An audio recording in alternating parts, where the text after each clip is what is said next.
Assalamualaikum warahmatullahi wabarakatuh. Waalaikumsalam warahmatullahi wabarakatuh. Ingin bertanya Ustaz, uridu su'al. Apabila kita sedang dalam perjalanan menggunakan kendaraan umum, lalu tiba waktu salat, apakah kita harus melaksanakan salat dan apabila harus, kemanakah arah kiblatnya? Sekian Ustaz, mohon penjelasannya. Pertama, beliau ingin menegaskan dulu antara pentingnya salat dengan keadaan iman. Jadi salat itu sangat penting.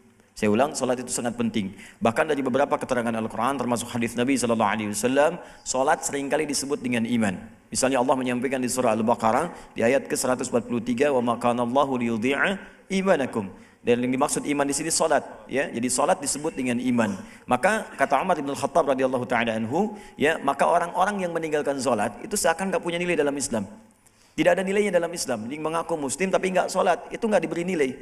Nggak ada harganya gitu, nggak ada nilainya si Allah Subhanahu Wa Taala. Seakan-akan imannya dipertanyakan, kemana imannya? Kalau dia betul-betul beriman, maka iman akan dibuktikan dengan ibadah. Karena itu seringkali iman dalam Al-Quran disandingkan dengan ibadah setelahnya. Alladzina yu'minuna bil ghaib wa yuqimuna shalah. Setelah iman kemudian salat. Maka orang-orang yang beriman tapi nggak salat dipertanyakan keadaan imannya. Baik, kemudian juga orang-orang yang mengabaikan salat sering dicela kemudian oleh Al-Quran. Ketika Allah menyampaikan fawailul lil musallin alladzina hum an salatihim sahun. Maka di sini Ibnu Abbas radhiyallahu taala anhuma memberikan tafsiran di sini. Apa di antara tafsirnya? Sahun di sini bukan berarti sekedar riya pada ayat setelahnya, tapi orang-orang yang mengabaikan salat. Ya, mengabaikan salat. Mengabaikan di sini ada yang bermalas-malasan, ada yang sengaja menunda, ada yang sengaja meninggalkan. Maka ini dipertanyakan, celaka kata Allah sudah beriman tapi masih kemudian mengabaikan salat.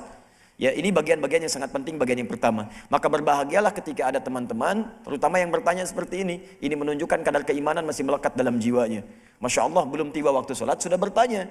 Belum tentu ada di kendaraan, sudah nanya. Ini menunjukkan ada iman yang sangat kuat melekat pada jiwanya. Karena itu beliau tadi menyampaikan, biasakan hati kita itu terkait dengan tempat sholat. Qalbuhu muta'alliqan bil masajid. Ya, hatinya lekat dengan masjid. Masjid di sini yang dimaksudkan bukan perkara tempatnya, karena belum tentu dalam setiap kita sholat bisa di masjid. Artinya apa? Bangun keinginan kita yang sangat kuat dalam jiwa kita sehingga terpatri hati kita selalu dengan keadaan senang menunaikan sholat. Ya, bukan karena tempatnya, tapi maksudnya keadaan ibadah dalam masjidnya.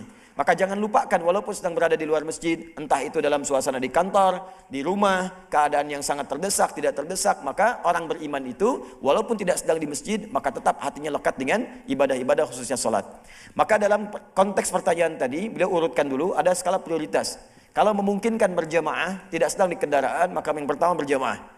Ya, lakukan berjamaah dengan dalil salatul jamaati afdalu min salatil fardi bi 27 darajah. Salat berjamaah lebih utama daripada yang sendirian dengan 27 derajat. Bahkan di hadis Muslim itu baru masuk masjid dia saja itu sudah mendapatkan 25 pahala. Satu keduanya 500 tahun, dua ketiga 500 tahun, tiga keempat 500 tahun sampai dengan ujungnya. Jadi kalau bisa berjamaah, berjamaah. Kalau tak bisa di masjid, di kantor, berjamaah di kantor. Walaupun dengan teman, misalnya satu orang, syaratnya kan 2 orang. Kalau nggak bisa kemudian keluar rumah karena keadaan tertentu, jamaah di rumah. Ya, ibu pun demikian bu, kalau nggak bisa ke masjid, misalnya keadaan tertentu, ibu kan ada anak, ada asisten rumah tangga, jangan sholat sendirian. Ini kadang-kadang kamar ada 8, sholat masing-masing di tempatnya yang sama-sama. Kenapa tidak kemudian berjamaah di satu tempat, kan pahalanya lebih banyak. Ya, nah kalau tidak memungkinkan itu karena seperti keadaan di kendaraan tadi, muwasalah amma di kendaraan umum, maka perhatikan sifatnya kata beliau.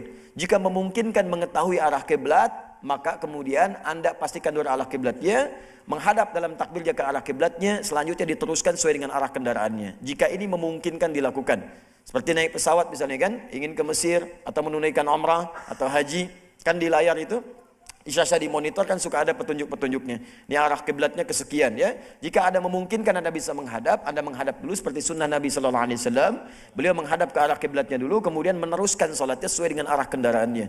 Jika memungkinkan. Jika tidak tahu sama sekali, maka Anda bisa menunaikan salat ya sesuai dengan arah kendaraannya, maka berlakulah di sini kemudian surah Al-Baqarah ayat ke-115 paling kiri di pertengahan. Walillahil masyriq wal maghrib fa aina ma tuwallu fatamma wajhullah.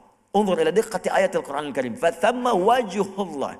Wajhullah. Jadi Allah yang kemudian mengarahkan kita, bukan kitanya kemudian yang kesulitan untuk menemukannya. Di kemanapun Anda menghadap, ya, menghadap saat tidak tahu kemudian timur dengan barat, mana kiblatnya, maka menghadaplah dan disitulah kemudian Allah yang akan mengarahkan kita pada jalan-jalan yang benar. Dan insya Allah dengan ayat ini salatnya sah benar dan tidak perlu mengulang kemudian dalam konteks waktu yang lain. Jika ada yang kemudian bisa mendapati tempat di tujuan dan masih ada bagian dari sholatnya, dan kalau di perjalanannya sulit, misal di motor tadi ya, di motor, ada misalnya sedang di bis, ada di kereta, sulit, macet dan sebagainya, mau sholat juga penuh, sedangkan Anda masih bisa sampai di tujuan, ada bagian waktu sholat, misalnya 15 menit, 10 menit, 20 menit, maka silahkan niatkan takhir, diakhirkan sholatnya, maka saat sampai Anda sholat. Tapi kalau ada kondisi darurat sama sekali misalnya, sampai di sana waktu sholat sudah hilang, maka kerjakan di kendaraan jika memungkinkan. Jika tidak, dalam keadaan berdiri, berdesakan, sulit, maka niatkan takhir sesampainya di situ baru kemudian Anda sholat. Dalam asbab darurat. Di kaidah usul fiqih, kaidah berbunyi ad-daruratu tubihul mahdhurat.